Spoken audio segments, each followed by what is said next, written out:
Assalamualaikum warahmatullahi wabarakatuh. Bismillahirrahmanirrahim. Alhamdulillahi rabbil alamin. Assalatu wassalamu ala asrafil anbiya'i wal mursalin Sayyidina wa maulana Muhammadin wa ala alihi wa ashabihi wa man tabi'ahum bi ihsanin ila yaumiddin, amma ba'du. Ila hadratin nabiyil mustafa Muhammadin sallallahu alaihi wasallam, alihi wa ashabihi wa dhurriyyatihi al-kiram, wa ila jami'i baqiyati sahabati wa tabi'in wa syuhada'i wa salihin wal ulama'il amilin wa musannifin wa mu'allifin wa jami'il malaikatil muqarrabin wa sadatina sufiyatil muhaqqiqin khususan ila sultanil awliya As-Syaikh Muhyiddin Abdul Qadiril Jilani wa sairil awliya illah wal awliya tis'ah wa ummahatina wa abaina wa ajdatina wa jaddatina wa masyayikhina wa asadidina wa muallimina wa dawil huquqil wajibati alaina wa alal hadirina fi majlisina hada, khususan ila man fataha hadil qaryah wa khususan ila muallif hadal kitab As-Syaikh Al-Imam Jalaluddin bin Kamaluddin As-Suyuti radhiyallahu anhum. Sayulillahi lahumul Fatihah. A'udzu billahi minasy syaithanir rajim. Bismillahirrahmanirrahim. Alhamdulillahi rabbil alamin. Arrahmanir rahim. Maliki yaumiddin. Iyyaka na'budu wa iyyaka nasta'in. Ihdinas siratal mustaqim. Siratal ladzina an'amta 'alaihim ghairil maghdubi 'alaihim waladdallin. Amin. Para jamaah, alhamdulillah sore hari ini kembali kita dipertemukan oleh Allah di majelis yang penuh dengan keberkahan ini. Mudah-mudahan apa yang kita laksanakan dicatat oleh Allah sebagai amal soleh. Amin, Allahumma amin.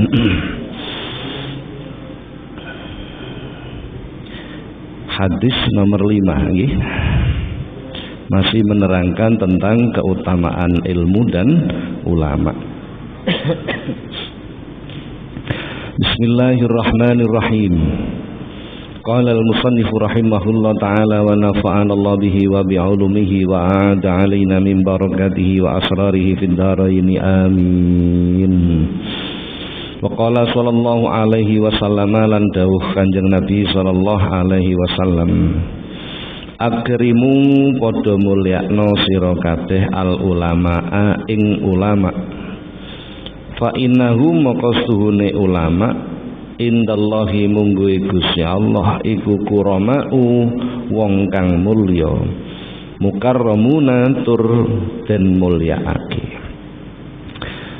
Dalam hadis ini Rasulullah menyampaikan kita itu diperintahkan untuk memuliakan para ulama, sebab para ulama itu bagi Allah adalah mulia dan dimuliakan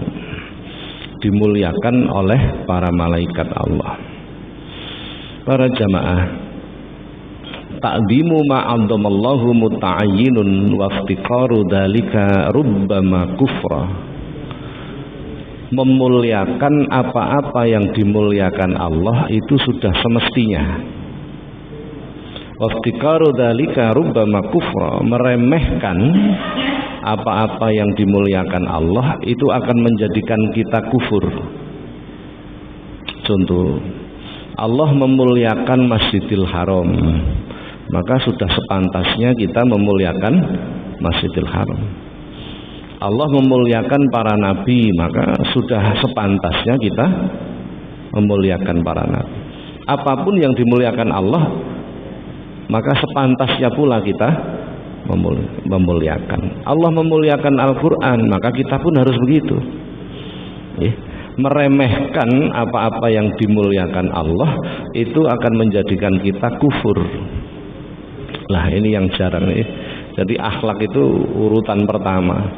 Jadi Rasulullah itu diutus urusannya bukan sholat loh, bukan puasa, bukan ibadah haji, bukan baca Quran, bukan. Tapi Rasulullah itu diutus oleh Allah liutamima makarimal akhlak, Urusannya akhlak. Urusannya tentang akhlak. Maka bila akhlaknya baik, semua menjadi baik.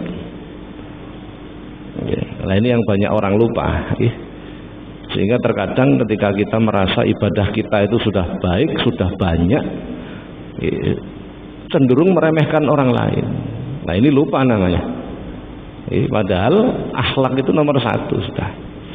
Akhlak itu ada kalanya hubungan dengan Allah, ada kalanya hubungan dengan makhluk.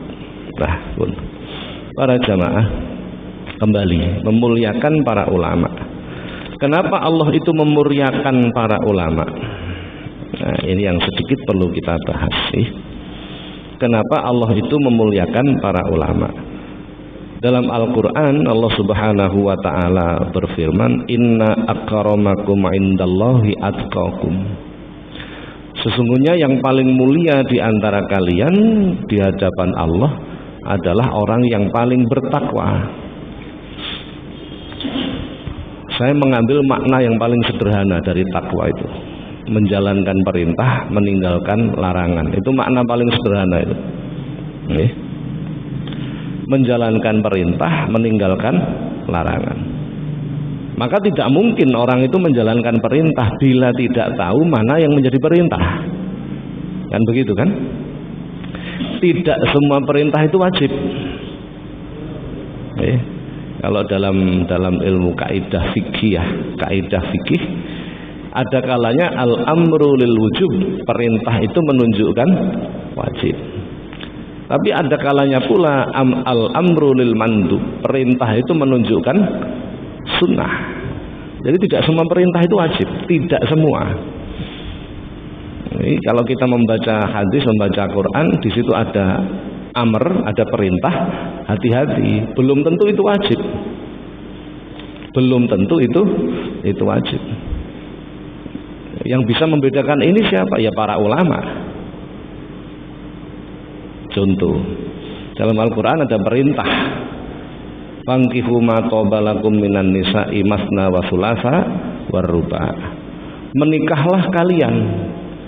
Fi'ilnya fi'il amrin, perintah berarti. Menikahlah kalian laki-laki dengan perempuan, masna wa sulasa wa ruba', 2 dan 3 dan 4. Kalau ini dianggap wajib, jenengan bojone siji dosa kabeh. Kan tidak begitu artinya. Tidak semua perintah itu menunjukkan wajib. Ada kalanya perintah itu sunnah. Demikian pula tahrim, larangan. Tidak semua larangan itu terus berlaku haram. Ada kalanya karohah. Karohah itu makruh. Nah, yang bisa membedakan ini hanyalah orang-orang yang berilmu saja. Siapa? Ya para ulama itu. Karena mereka tahu mana perintah, mana larangan, sehingga mereka berbuat takwa dengan benar. Maka mereka menjadi orang yang mulia di sisi Allah. Lagi-lagi kuncinya tetap ilmu. Ayat yang lain Allah Subhanahu wa taala berfirman, innama yahsallah min ibadihil ulama. Sesungguhnya di antara hamba-hamba Allah yang bisa takut kepada Allah itu hanya para ulama. Khosyah itu al-khauf ma'al amal. Jadi dalam bahasa Arab itu kita harus teliti. Ada khauf, ada khosyah, ada wajalah. Itu beda-beda, pemahamannya beda-beda. Jadi khosyah itu al-khauf ma'al amal, takut yang disertai dengan perbuatan. Orang-orang yang bisa khosyah, takut dan disertai perbuatan kepada Allah, di antara hamba-hamba Allah itu hanya orang-orang yang berilmu saja, ulama. Maksudnya berilmu itu memahami agama. Hanya itu saja. Selain itu tidak akan bisa. Tidak akan bisa sudah. Ngomong takut kepada Allah, takut yang seperti apa? Kalau bagi seperti orang seperti kita, sing ilmune pas-pasan ngene iki, itu takut seperti apa itu saya bingung. Yang ditakuti itu apa? Itu masih bingung.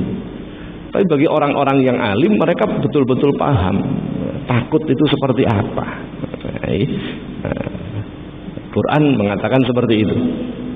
Yang bisa khosyah, yang bisa takut kepada Allah hanya mereka para ulama. Selain itu tidak akan bisa. Para ulama itu tidak mesti tidak mesti orang yang mengajar, tidak mesti begitu. Asalkan mereka memahami agama dengan benar, mereka itu disebut orang-orang yang berilmu. Maka tidak salah bila kita diperintah di dalam beragama itu untuk selama hidup memperdalam ilmu agama. Selama hidup itu, minal mahdi ilal lahdi, mulai lahir sampai mati. Bahkan itu menjadi faridoh, sangat diwajibkan bagi kita. Inilah yang banyak orang melakukan pelanggaran di sini. Ini sering kami sampaikan, sering kami mengingatkan pula. Jadi sholat itu fardu, artinya wajib. Puasa Ramadan itu fardu, tapi tolabul ilmi itu faridoh. Sigat mubalaghah dalam ilmu tata bahasa Arab, sangat diwajibkan. Sangat diwajibkan. Meninggalkan sholat saja dosa, berat dosanya. Apalagi meninggalkan yang sangat. Nah, sementara mayoritas saudara-saudara kita muslim ini menganggap tolabul ilmi itu salah-salah. Nek koper dilakoni, nek koper ya ora, padahal itu fardhu. Padahal itu fardhu. Nah, ini yang banyak orang tertinggal di sini. Sehingga melakukan dosa tanpa menyadari kalau itu sebuah dosa. Itu berat berarti. Nah, ayat yang lain Allah Subhanahu wa taala berfirman, "Syahidallahu annahu la ilaha illahu wal malaikatu wa ulul ilmi qa'iman bil qist."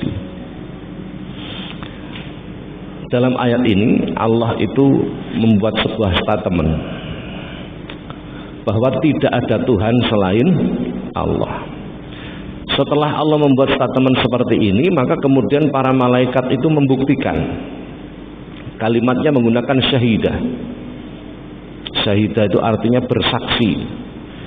Maka orang yang bersaksi itu sebenarnya sudah betul-betul membuktikan, sebenarnya begitu. Ketika Allah membuat pernyataan seperti itu bahwa tidak ada Tuhan selain Allah, para malaikat ini membuktikan. Disurvei, kolong langit digoleki, apakah ada Tuhan selain Allah? Tidak ketemu.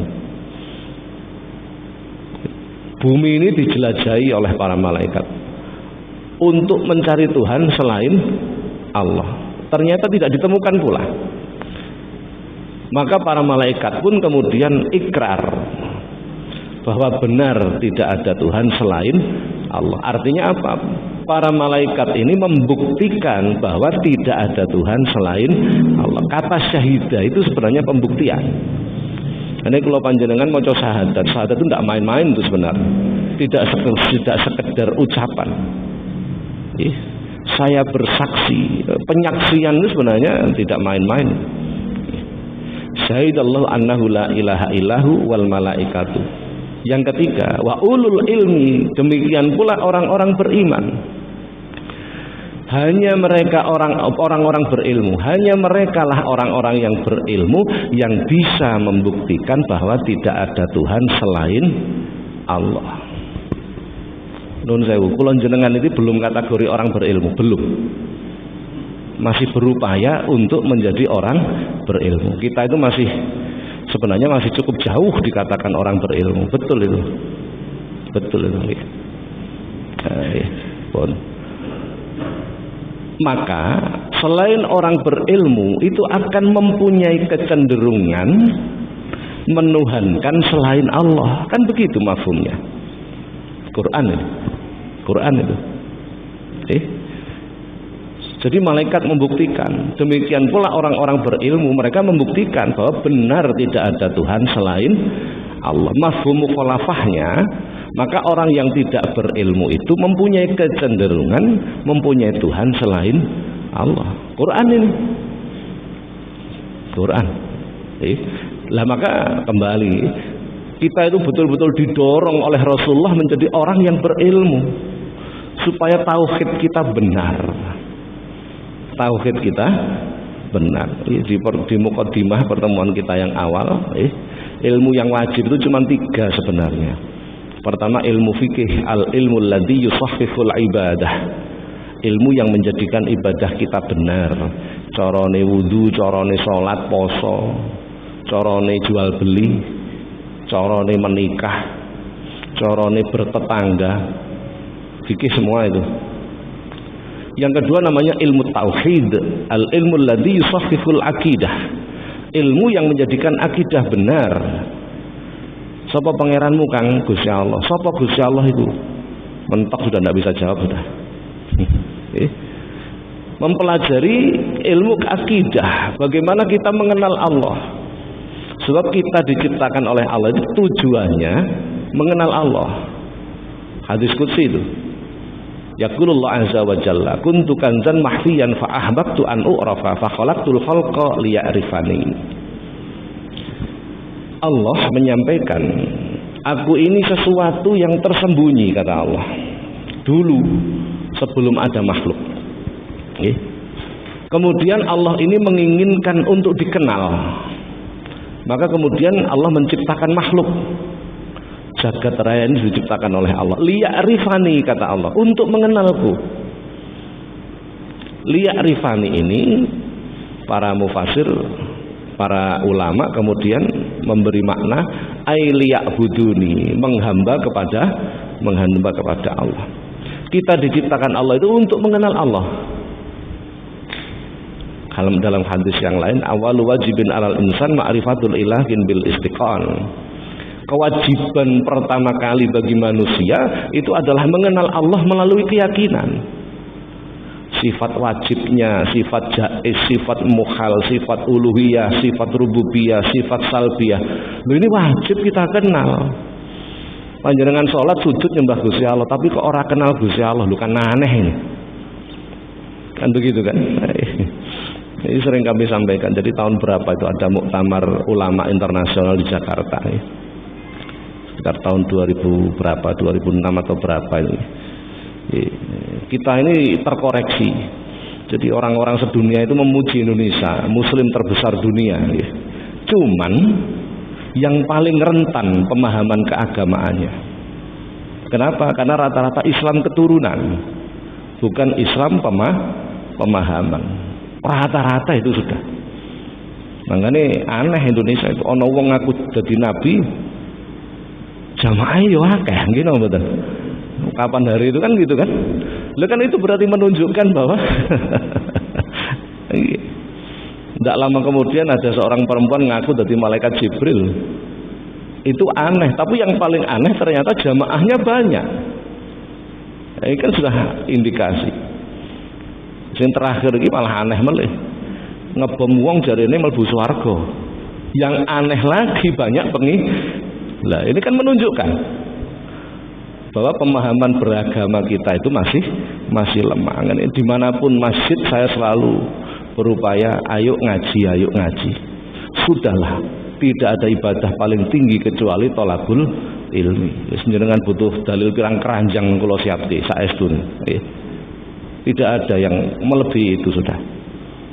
Raudhah teng Madinah itu disebut raudhah karena dipakai untuk pengajian. Zaman Rasulullah itu setiap hari mulang para sahabat itu. Di situ itu tempatnya. Sayyidatuna Aisyah radhiyallahu anha, istri Rasulullah itu senden teng cagak. Ngene di raudhah itu kalau para ulama kalau masuk raudhah itu yang dicari di Ustuana Aisyah. Salah satu pilarnya itu ada tulisannya Ustuana Aisyah. Panggonan sendene Siti Aisyah ketika mendengarkan Rasulullah mulang. Itu biasanya para ulama yang dicari di situ. Biasanya begitu. Apun.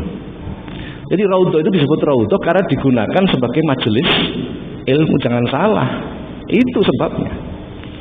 Hadis yang lain Rasulullah menyampaikan, "Idza marartum bi riyadil jannah farta'u." Hei para sahabat, kowe kok mlaku-mlaku ketemu latare swarga. Mlebu seneng-seneng nang jerone. Wahai para sahabat, bila kalian berjalan-jalan kok bertemu dengan raudhah, masuklah ke dalamnya, bersenang-senanglah di dalamnya karena mendapatkan rahmat Allah. Para sahabat bertanya, "Wa ma riyadul jannah ya Rasulullah?" Napa sing jenengan maksud latare swarga niku? Majalisul ilmi, majelis ilmu. Lah jelas sekali sudah ini. Pun. Ayat yang lain dalam Al-Qur'an Allah Subhanahu wa taala berfirman, "Wa tilkal amsalu nadribuha lin-nasi wa ma ya'qiluha illal 'alimun." Wa tilkal amsal, dan Allah itu membuat amsal. Amsal itu perumpamaan, contoh-contoh. Wa tilkal amsalu nadribuha lin-nas, diberikan kepada manusia. Allah selalu membuat contoh-contoh, perumpamaan-perumpamaan. Wa ma yaqiluha illal alimun, tidak ada orang yang bisa memahami kecuali para ulama, orang-orang yang paham tentang agama. Tidak akan mungkin bisa. Tidak akan mungkin bisa memahami itu kecuali orang-orang yang berilmu. Nun sewu, dalam sebenarnya disiplin ilmu saya itu tasawuf sebenarnya. Dalam bidang tasawuf, Allah itu selalu tajalli. Allah itu selalu menampakkan apa yang ditampakkan oleh Allah yang paling mudah itu Allahu yatajalla bi af'alihi, ngetoke penggawene Gusti Allah. Itu orang tua itu 3. Yang pertama, man yuwaliduka, orang yang melahirkan kita, emak karo bapak, itu orang tua kita. Yang melahirkan kita, yang memproses kita, Allah menitipkan proses penciptaan jasmani melalui kedua orang tua kita ini. Yang kedua, man yuzawijuka, sing ngrabekne kula jenengan, berarti mara tuwa. Itu orang tua kita. Jadi aja nganti ana kalimat gelem anake gak gelem. Karena mertua itu juga orang tua kita. Dalam beragama itu begitu, ini dalam beragama lagi. Yang ketiga, man yu'allimuka, orang yang memahamkan kita tentang agama, itu orang tua kita. Jadi mertua dan orang tua itu menjadikan proses terjadinya anak. Kan ngoten nggih. Jenengan duwe bojo berarti duwe maratuwa kan begitu kan? Masa duwe bojo gak duwe maratuwa kan tidak mungkin juga nggih. Maka keduanya ini menjadikan terbentuknya jasmani kita. Tetapi yang membentuk ruhani kita itu para ulama. Sehingga kita kenal dengan Allah itu mereka yang membentuk itu. Yang membentuk itu, yang memproses ruhani ini para ulama yang mengenalkan kita dengan Allah, mengenalkan kita tentang bagaimana menjadi makhluk, menjadi hamba, mengenalkan kita bagaimana menghamba kepada Allah, beribadah kepada Allah. Itu orang tua kita. Saat itu ini sekedar idghalus surur, sekedar tahadus bin nikmah.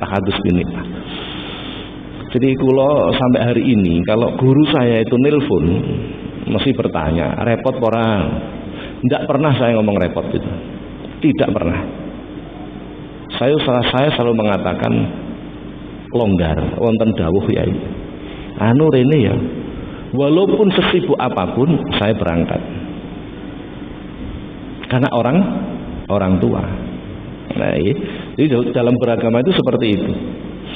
Suatu ketika seorang ulama besar yang terkenal di dalam Islam itu seorang ulama di bidang pendidikan, namanya Imam Zarnuji. Ini ulama sedunia mengenal beliau ini ulama ahli pendidikan. Nah, kitab beliau yang paling monumental namanya kitab Ta'limul Muta'alim. Semua lembaga pendidikan dimanapun sedunia pakai itu, karena dikenal ulama ahli pendidikan. Imam Zarnuji itu ketika sudah menjadi seorang ulama, semulang neng kampung, suatu ketika gurunya itu melakukan perjalanan, singgah di kampungnya Imam Zarnuji, bermalam di situ. Kayak numpak unta kan perjalanannya lama. Singgah di situ, tidur di situ. Imam Zarnuji ini tahu kalau gurunya singgah di situ dan bermalam di kampungnya, tetapi tidak sempat mendatangi dalam rangka menghormati. Tidak sowan, nggak sempat menghormati karena ibunya sakit. Akhirnya begitu hari raya Imam Zarnuji ini halal bihalal, sowan ke gurunya, riayan lah bahasa kita, riayan. Kemudian minta maaf kepada gurunya, mohon maaf waktu panjenengan di tempat kami saya tidak bisa ta'ziman, takriman, memuliakan panjenengan karena ibu saya sakit. Apa kata gurunya? Turzaqal umra wala turzaqu raunaqal darsi. Engkau rizkimu menjadi berkah karena kau memuliakan ibumu. Tapi pelajaranmu tidak akan menjadi berkah karena tidak bisa menghormati gurumu. Coba bayangkan. Lu nek wis ilmune ora berkah kira-kira ibadahnya gimana? Padahal kita itu diperintah oleh Rasulullah, carilah ilmu nafi, ilmu yang manfaat. Pirang-pirang ilmu itu hanya diserap sebagai pengetahuan, sebagai knowledge saja. Tidak dijadikan nur, tidak dijadikan cahaya, sehingga kemanfaatan ilmu itu tidak membawa dampak dalam kehidupan kita. Jadi al-ilm dalam pemahaman agama itu tidak sama dengan pengetahuan. Niki yang harus kita pahami. Al-ilm, saya tidak menggunakan kata ilmu, saya khawatir panjenengan mengasumsikan ilmu dalam bahasa Indonesia. Al-ilm dalam bahasa Arab itu huwa nur, itu adalah cahaya, bukan knowledge, bukan pengetahuan. Kalau ilmu dalam bahasa Arab dimaknani pengetahuan, ya cukup sekedar tahu, selesai. Tapi bila ilmu itu adalah cahaya, maka membuka hati kita sehingga hati kita tergerak. Itu bedanya. Maka Rasulullah mengatakan al-ilmu ilmani fa ilmun fi qalbi fadzalika huwa ilmun nafi wa ilmu 'ala lisani fadzalika hujjatullahi 'ala bani Adam. Ilmu itu dua. Ada kalanya masuk ke dalam hati, itulah yang disebut ilmu manfaat. Hatinya tergerak. Ada kalanya tidak masuk ke dalam hati karena hatinya kotor, banyak limbah di dalamnya, sehingga ilmu tidak mau masuk. Akhirnya hanya di lisan saja, pinternya oleh, pinter, tetapi tidak ada perubahan dalam hidupnya. Inilah yang nanti akan dituntut pertanggungjawabannya oleh Allah. Na'udzubillah min dzalik. Jadi orang tua itu tiga sebenarnya. Ini harus kita pahami. Kita lanjutkan hadis nomor berapa? 6. Waqala sallallahu alaihi wasallam lan dawuh Kanjeng Nabi sallallahu alaihi wasallam, manutawi sapa wong iku nandara mirsani sapa man ila wajhil alimi marang wajahe wong alim nadratan sak penyawangan fa fariha biha banjur seneng sapa man biha sebab penyawangi khalaqa moko ndadekake sapa Allah taala Gusti Allah taala mintil kan nadrah saking mengkono-mengkono penyawang malakan siji malaikat yastaghfiru kang nyuwunke ngapura ya malaikat lahu kedue man ila yaumil kiamah tumekaning dina kiamah. Hadis cukup panjang. Barang siapa memandang wajahnya orang alim kemudian hatinya merasa senang sebab alimnya, sebab ilmunya, maka Allah menciptakan satu malaikat dari pandangan itu yang ditugasi memohonkan ampun sampai hari kiamat. Jadi modal kita untuk menghabiskan dosa antara lain ini. Bisa mentok ketemu wong alim, ketemu kiai sepentel ngono. Ini termasuk modal ini.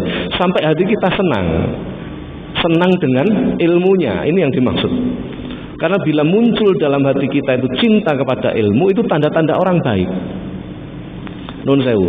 Rasulullah itu mengatakan begini, annasu rajulani alimun wa muta'alimun la khaira fima siwahuma. Wong apik iku mung loro. Orang baik itu cuma dua. Satu, orang yang mengajar agama.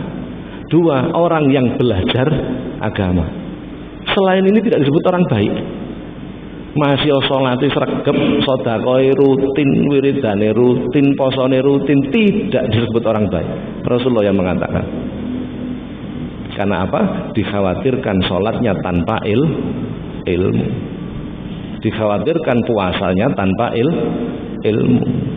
Sehingga apa? Ibadahnya tidak memenuhi persyaratan sahnya ibadah. dalam hadis yang lain. Alaikum bimujalasatil ulama wastima'i kalamil hukama. Fa innallaha yuhyil qalbal mayyiti binuril hikmah kama yuhyil ardal mayyitati bima'il matar. Senantiasalah kalian hadir di majelis ilmunya para ulama dan perhatikan baik-baik apa yang disampaikan. Karena dengan itu hatimu akan menjadi hidup melalui pancaran cahaya hikmahnya para ulama. Coba bayangkan. Maka menuntut ilmu agama itu jalannya cuma satu, bermujalasah, hadir di majelis ilmunya para ulama. Karena dengan itu hati kita menjadi hidup. Hadis itu. Okay.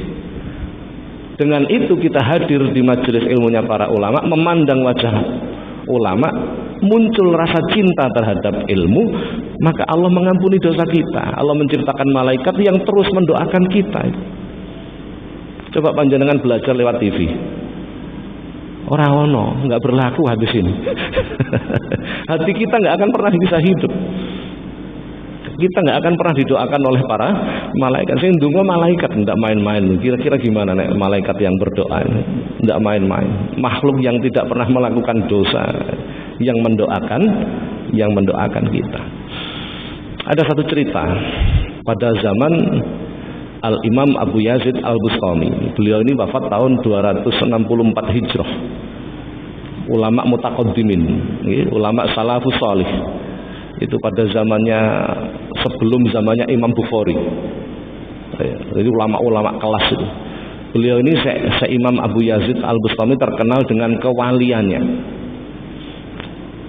Jadi wali itu sudah setelah Nabi, para sahabat wali, para aulia itu sudah nomor 3. Jadi kalau kita melihat perspektif Quran nih, ada namanya muslim, ada namanya mukmin. Di atas muslim itu mukmin. Angger wong tahu syahadat itu disebut muslim. Betul, disebut muslim. Pokok tahu syahadat disebut muslim. Walaupun mungkin muslim gak taat, mungkin begitu, tapi tetap muslim. Atasnya itu namanya mukmin. Atasnya itu mutakin. Sebenarnya ada tahapan menuju mutakin. Atasnya mukmin itu sabirin. Atasnya lagi namanya mutakin. Atasnya lagi namanya mukhlisin. Atasnya lagi namanya siddiqin dan lain sebagainya. Bila kita membaca ayat Quran, coba perhatikan contohnya seperti ini. Ya ayyuhalladzina amanu taqullah, contoh. Wahai orang-orang yang beriman, bertakwalah kepada Allah. Berarti yang bisa takwa itu hanya orang beriman. Dan belum tentu orang iman itu takwa. Karena kitab ayat ini ditujukan pada orang yang beriman. Wahai orang yang beriman, bertakwalah. Berarti ada orang iman yang tidak takwa. Yo iman, walaupun imannya itu kecil atau iman yang rusak, tapi tetap dikatakan iman. Karena tidak bertakwa tadi. Ya ayyuhalladzina amanu dzkurullaha dzikran katsira wasabbihuhu bukratan wa asila. Wahai orang-orang yang beriman, berzikirlah kepada Allah. Berarti mafhumnya yang bisa berzikir banyak kepada Allah hanya mereka yang beriman saja, kan begitu artinya. Dan lain sebagainya. Ceritanya begini, pada zaman Imam Abu Yazid Al-Bustami di Mesir itu terjadi paceklik, kemarau panjang, 2 tahun tidak hujan. Akhirnya para ulama berkumpul melakukan sholat istisqa, minta hujan. Sehari, sekali, 2 kali, 3 kali nggak dikabulkan. Seminggu, 2 minggu, 3 minggu nggak dikabulkan sama Allah. Sampai sebulan lebih belum ada tanda-tanda hujan, mendung baik gak.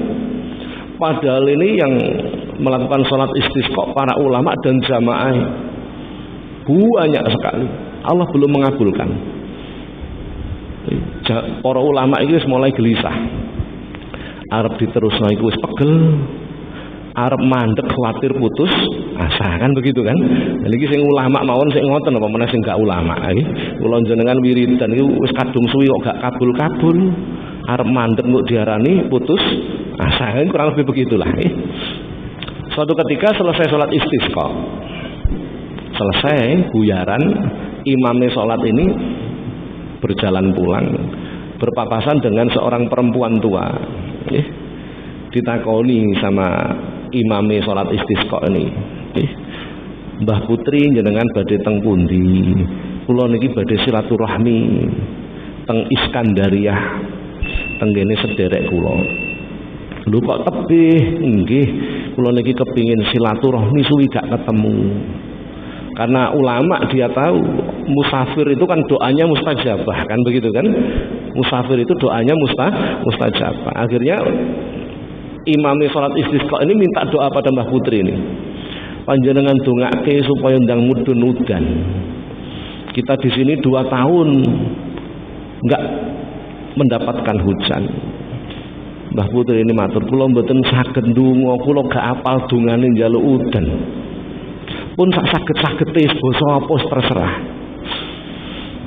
Akhirnya perempuan tua ini berdoa. Kalimatnya begini, Allahumma bihaqqi ainaini alladzi ra'aitu asy-syaikh Abu Yazid Al-Bustami. Ya Rabb ana ahrus wa antarus. Nah, diterjemah begini. Wahai Tuhanku, dengan keberkahan kedua mataku yang pernah aku gunakan memandang Syekh Abu Yazid Al-Bustami walimu, turunkan hujan kepada kami. Wahai Tuhanku, aku yang membersihkan lapangan ini, engkau yang menyiraminya. Ana akhrus wa antarus, kula sing nyaponi Gusti, mangken jenengan sing nyirami. Itu bukan bahasa permintaan, itu bahasa perintah. Durung rampung disaponi lapangan tempat istisqa tadi, salat istisqa. Durung rampung disaponi mendung teko udan terus. Coba bayangkan. Jadi mata kita yang pernah kita gunakan memandang orang-orang yang dimuliakan Allah itu membawa keberkahan sampai segitu. Sojo manut TV, apa nane kula ndelok TV kok ana pantangan, nek iso nekakno udan tak bayar 500.000, 500 juta jarene. Itu bahaya itu. Bahaya. Saya tidak bela sana, tidak bela sini. Yang saya pikir dampaknya bagi umat Islam apa? Akhirnya umat Islam tidak percaya dengan doa. Padahal senjatanya umat Islam itu tinggal satu, doa saja. Tinggal itu saja senjata kita. Bila umat Islam sudah tidak percaya dengan doa, habis. Ad-du'a usilahul mukmin. Doa itu senjatanya orang mukmin. Nun sewu, orang-orang Yahudi itu dipilih oleh Allah. Quran itu, alladzi an'amtu 'alaikum wa anni faddaltukum 'alal 'alamin. Orang Yahudi itu oleh Allah terpilih di antara bangsa-bangsa yang lain. Panjenengan ngalahke wong Yahudi dari kekuatannya ndak mungkin. Allah sudah nasnya dalam Quran gitu. Pintere ndak mungkin menang melawan orang Yahudi, ndak mungkin. Sugiye ndak mungkin. Ndak mungkin, itu Quran itu. Bagaimana umat Islam bisa mengalahkan? Hanya satu, yakin dengan doa, sehingga muncul kekuatan, sehingga muncul kecerdasan, sehingga diberikan oleh Allah harta untuk mengalahkan itu semua. Lah problemnya orang Islam sendiri wis gak percaya karo donga. Ini masalah besar sebenarnya. Apalagi media-media seperti itu. Nah, jadi sudah logikanya yang dikedepankan, keyakinannya terhadap doa menjadi hilang. Pun para jamaah sampai situ dulu kajian kita. Hadis nomor berapa tadi? Nomor 6 nih. Barangkali ada pertanyaan, dipersilahkan.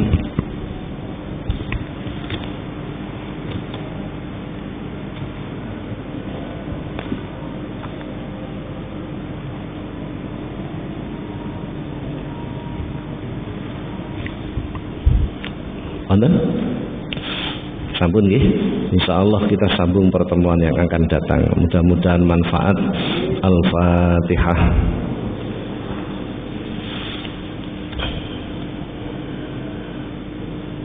Assalamualaikum warahmatullahi wabarakatuh.